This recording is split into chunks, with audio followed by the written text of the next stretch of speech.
Bismillahirrahmanirrahim. Assalamualaikum warahmatullahi wabarakatuh.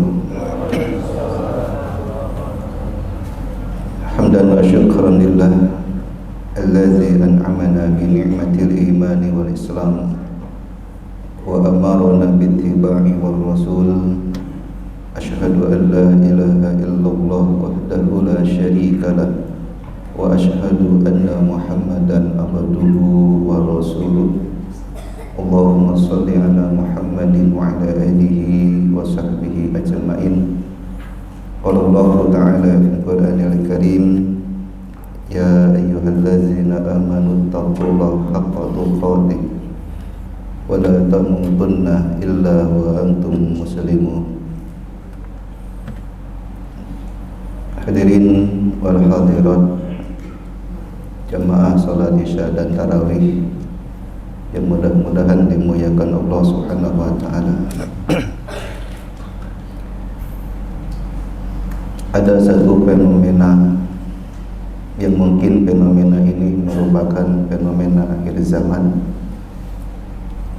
yang menimpa terhadap umat Rasulullah sallallahu alaihi wasallam, di mana banyak di antara umat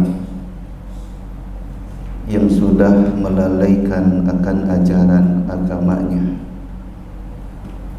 terutama di bulan Ramadan. Banyak orang-orang yang mengaku dirinya sebagai muslim namun dia tidak puasa, padahal dia punya kemampuan dan tidak ada uzur syar'i. Bagi kita mungkin itu aneh, dan mungkin sering kita bertanya-tanya kenapa orang itu berbuat seperti itu. Padahal kalau kita lihat dalam sabda Rasulullah sallallahu alaihi wasallam, ini perkara yang mungkin sudah hal biasa dan sudah tidak aneh lagi, karena sudah diprediksikan oleh Rasulullah sallallahu alaihi wasallam dalam sabdanya terkait dengan bagaimana nanti umat akhir zaman terkait dengan agamanya atau ajaran agamanya yang dia anut. Rasulullah sallallahu alaihi wasallam bersabda, sayati 'alan nasi zamanun, akan datang suatu zaman kepada manusia di mana pada zaman itu la yabqa minal Islam illa ismu. Islam itu hanya tinggal namanya saja. Dan mungkin sekarang sudah terbukti banyak di antara kaum muslimin yang dengan ringannya mereka tidak menunaikan salat, padahal salat merupakan salah satu rukun dalam agama Islam. Bahkan kita pun juga bisa menyaksikan sendiri, mungkin di antara keluarga kita pun juga masih banyak yang tidak sholat. Apalagi mungkin masih ada juga di antara kita yang masih bolong-bolong sholat wajibnya. Dan ini perkara yang mengakibatkan seseorang itu akan jauh dari agamanya. Dan itu pun juga kalau kita lihat, ketika seseorang sudah menjauhkan dirinya dari agamanya, berarti dia sudah mulai berpaling dari ajaran Allah. Kita mesti hati-hati. Meninggalkan perkara sholat itu dosa besar yang paling besar. Dan bahkan kata para ulama, seseorang kalau sudah dia tidak melaksanakan sholat, bisa saja dia itu sudah dihukum sebagai kafir i'tiqadi, sudah keluar dari keislamannya, karena sholat merupakan rukun dalam Islam. Sama hanya dalam perkara sholat, kalau kita sholat tidak baca Al-Fatihah, tidak sah sholat kita. Begitupun juga di dalam Islam ada 5 rukun, kalau salah satu rukunnya mungkin tidak dilakukan, berarti dia sudah keluar dari keislamannya. Dan ini yang dikutip dari pendapat Syekh bin Baz rahimahullah. Itulah. Bahkan ada lagi banyak di antara orang-orang yang mengaku dia sebagai muslim, namun dia tidak beriman kepada Allah Subhanahu wa taala. Dan sekarang kita bisa menyaksikan banyaknya di antara kaum muslimin ketika datang bulan suci Ramadan, mereka tidak berpuasa. Coba kita tengok setiap saat, setiap hari kita keliling, banyak orang-orang yang tidak berpuasa, terutama menimpa terhadap anak-anak remaja.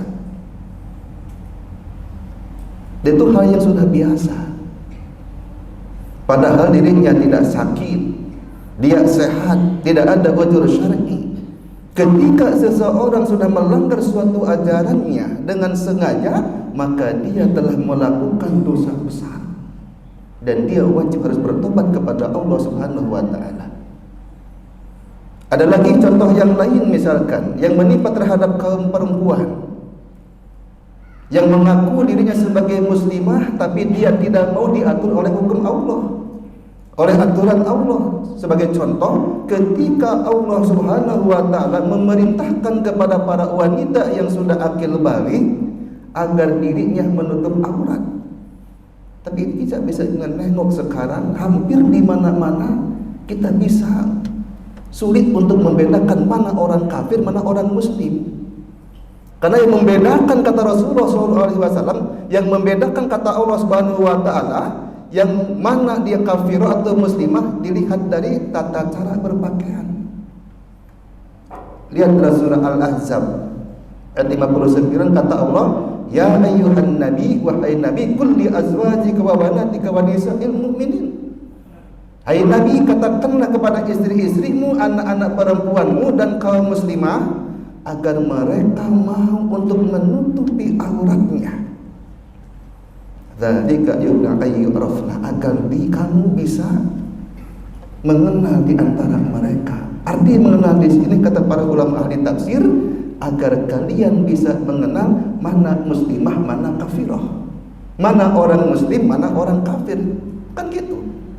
Tapi kan sekarang sulit untuk membedakan. Nah, apalagi mungkin kalau kita memiliki istri seperti itu, punya anak gadis masih mempertontonkan auratnya, kita sebagai suami membiarkan perkara itu, maka suami semacam ini dihukumi oleh Rasulullah sebagai suami dayus. Kadang-kadang kita bangga kalau ada di antara anak-anak gadis ya mempertontonkan auratnya, istrinya pun juga mempertontonkan auratnya, dan sebagai suaminya dia bangga dengan apa yang dilakukan oleh istrinya atau anak-anak gadisnya di situ.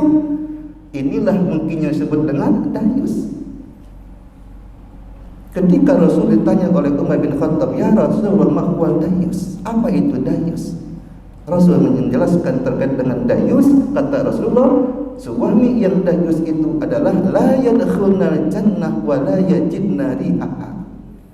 Dia tidak akan masuk surga, bahkan mencium wanginya pun juga tidak akan pernah, gara-gara dia membiarkan keluarganya, istri atau anak-anak gadisnya, dia bertabarruz untuk orang lain.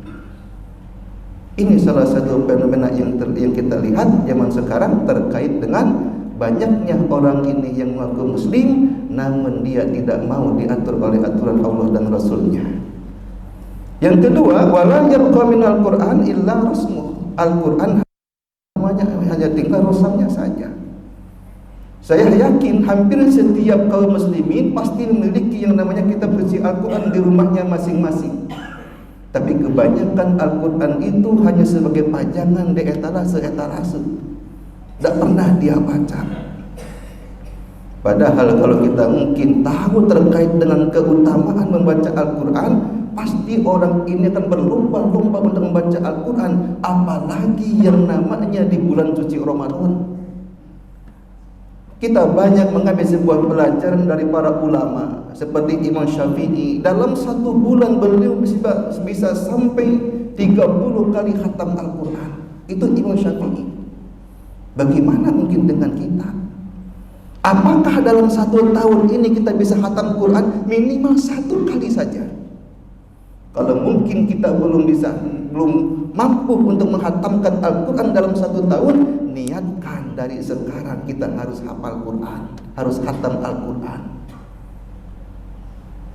Kita mampu khatam 1 kali dalam 1 tahun, tingkatkan lagi minimal 2 kali dalam 1 tahun kita harus bisa khatam Al-Quran. Kalau nggak dipaksakan tidak bisa. Apalagi kita dituntut setelah kita menghatamkan Al-Quran, kita pun juga dituntut untuk menghafal Al-Quran. Kalau mungkin di antara kita yang belum hafal Quran di juz 30, kita ada keinginan dan tekad yang kuat, hafalkan juz 30. Seandainya mungkin itu keberatan buat kita, minimal dari juz 30 itu ada surat-surat yang panjang, minimal satu surat kita bisa hatam, bisa hafal Al-Quran dalam 1 tahun. Dan kita mungkin bisa mudah. Contoh misalkan surat An-Naba. Kalau kita ada kesungguhan ingin menghafal Al-Quran, surat An-Naba saja pasti bisa hafal. Itu waktunya sampai 1 tahun, insya Allah bisa hafal. Ini bagi yang belum hafal.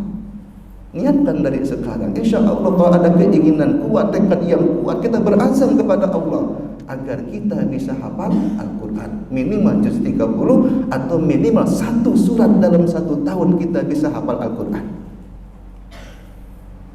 Dan apa yang terjadi kalau mungkin kita sudah tidak peduli lagi dengan Al-Quran, maka kelak Al-Quran ini akan dikuasai oleh orang-orang zalim. Kalau sudah mereka yang menguasai, fayata'allamuna fayujadiluna bihil mu'minin, mereka telah mempelajari Al-Quran justru untuk menghancurkan Islam itu sendiri. Dan sekarang sudah banyak terbukti ketika orang-orang zalim menguasai Al-Quran, mereka banyak menafsirkan Al-Quran sesuai dengan nafsunya.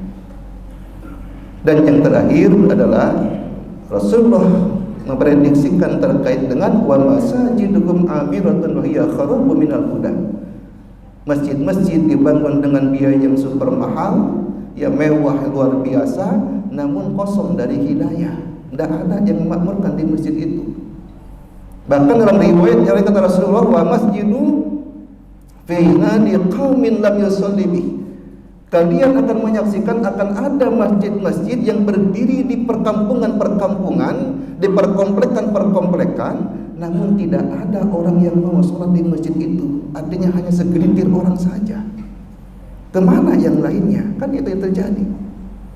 Dan herannya adalah kenapa ketika Jumatan itu masjid sampai bisa penuh, sementara di waktu-waktu yang lain kok tidak ada.